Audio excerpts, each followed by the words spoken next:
The Fermi paradox is basically a contradiction between if there really is alien life out there, why haven't we found it yet? Between the fact that what we know so far and how big the universe really is.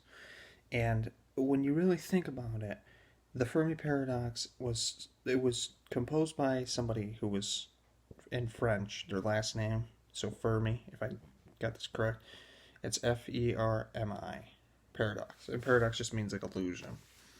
But what's really interesting about it though is the way it really works is if you believe the Fermi paradox, it states that if alien life really does exist, why haven't we found it yet? You have scientists that will state that the universe is infinite, but yet why haven't we found life that has reached a certain point? Like take us for example.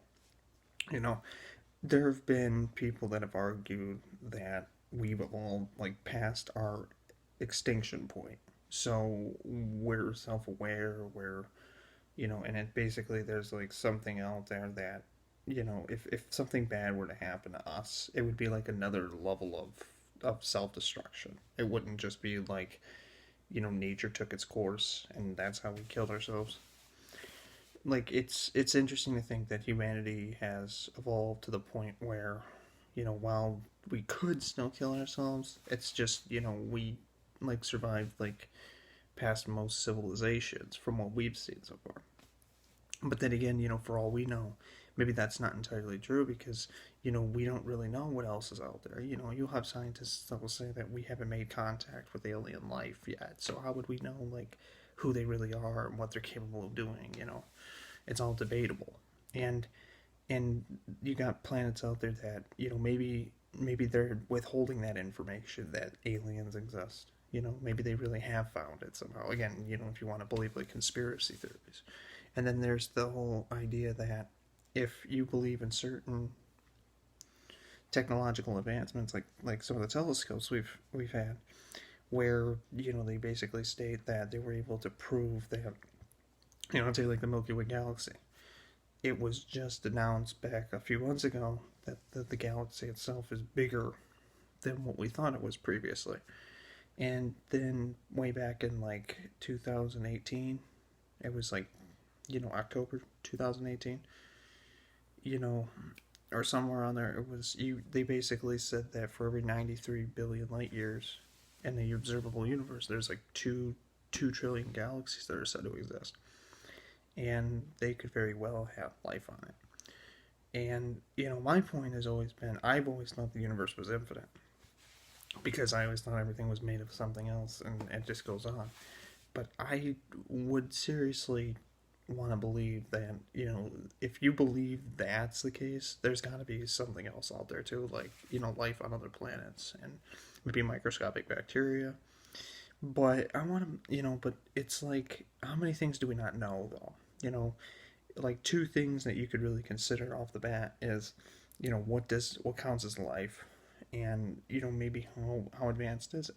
Because sure, yeah, maybe we look at our civilization and we say to ourselves, it really depends on how you really want to go about distinguishing things. We have people that are smart enough to build skyscrapers, send people to space. They can make sense of this stuff. There's a lot of stuff we don't know either, but we do pretty good for our civilization. you know but it's but compared to like way back in the day when people were just learning how to do some of these things, how would you really be able to explain that? People would have to you basically would have to just take an idea, get a team of people, and then just go out of your way to like explore and research stuff.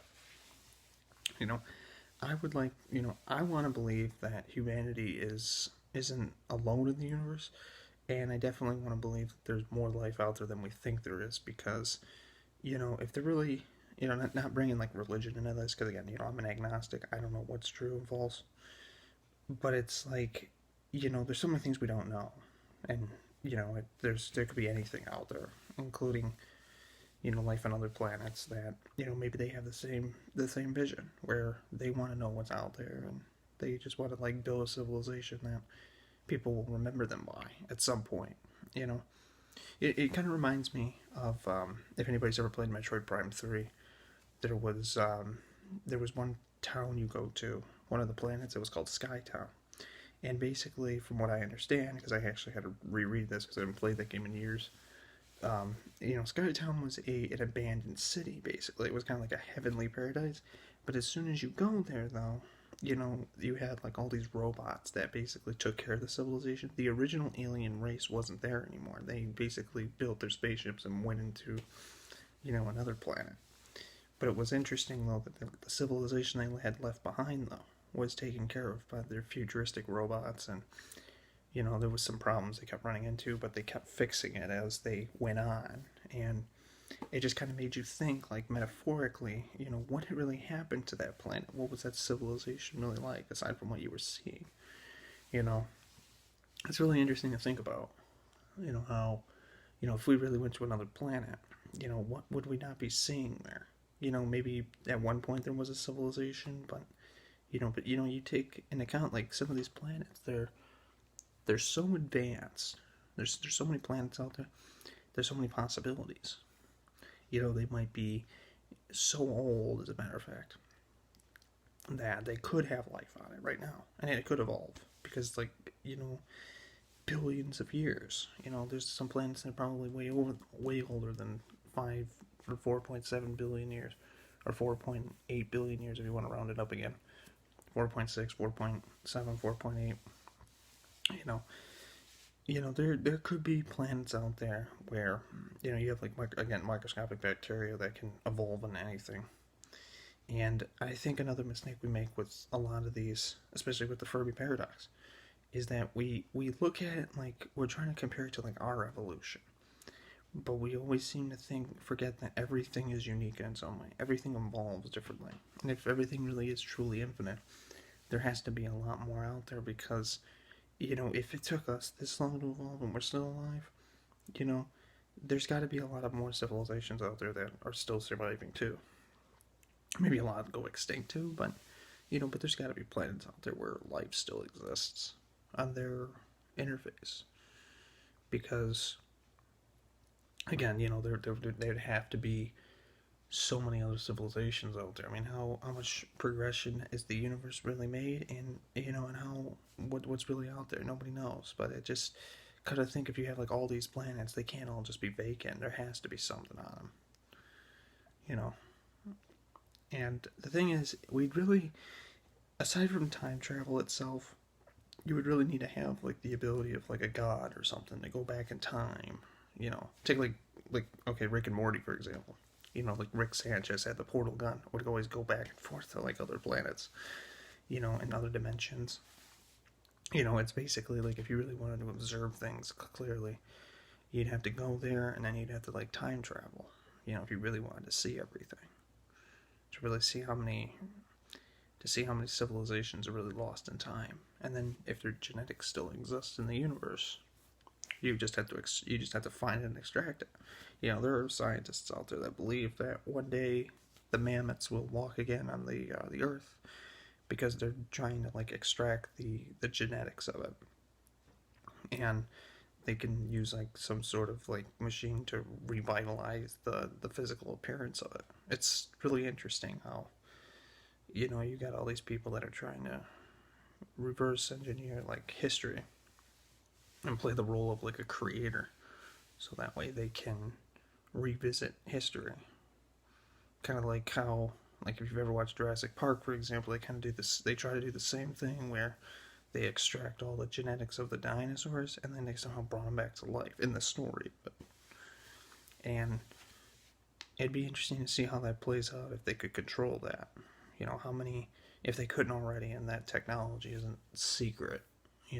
How could you take something that's physical genetics, and then you can control genetics with it? I mean, because people can control their child's genes if you go through enough science with it. You can, basically, you can control anything with science if you have an understanding of it. It's basically all it is knowledge and progression. And it's like the same thing with the Fermi paradox. To believe that there's nothing else out there because we haven't seen it yet, I would say that we just need to really think about what we don't know because there's so much we don't know compared to what we do know. So we really should just start thinking about like everything we haven't thought of yet and really start looking at more locations. If we do that, we'll probably find a lot more stuff. And that's what I think. But again, if you're a scientist, keep doing what you're doing, you know, because at some point new discoveries can make the easiest differences. Any discovery can really help anything out as long as we can do something with it. And that's what I believe. So again, comment, rate, subscribe, favorite, share this video, and just keep doing it. Progression is always appreciated.